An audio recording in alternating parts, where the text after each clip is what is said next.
চট্টগ্রাম শহরের কোলাহল ছেড়ে আমরা আজ চলে এসেছি একটু শান্তি আর স্নিগ্ধতার খোঁজে বাঁশখালী সি বিচে। যান্ত্রিকতা থেকে একটু দূরে এ যেন প্রকৃতির এক অজানা স্বর্গ।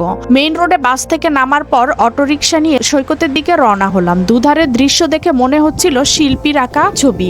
রাস্তার দুই পাশে দিগন্ত জোড়া সবুজের ক্ষেত আর স্নিগ্ধ বাতাস মুহূর্তের মধ্যেই আমাদের সব ক্লান্তি ধুয়ে মুছে দিল। সবুজের মায়া কাটিয়ে কিছুক্ষণের মধ্যেই চোখের সামনে ভেসে উঠল বিশাল সমুদ্র, নীল পানি। বিচের ঠিক কোল ঘেঁষে দাঁড়িয়ে আছে সারি সারি ঝাউ গাছ। ঝাউ পাতার শনশন শব্দ আর সমুদ্রের গর্জন মিলে এক অদ্ভুত মায়াবী পরিবেশ তৈরি করেছে এখানে।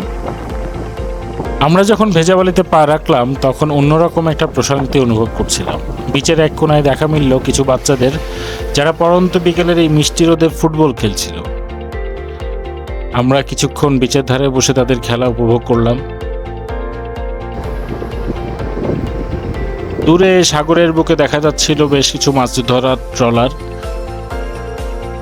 উত্তাল ঢেউয়ের সাথে পাল্লা দিয়ে সেগুলো যেন নীল সমুদ্রের বুকে এক একটি চলন্ত বিন্দুর মতো দেখাচ্ছিল।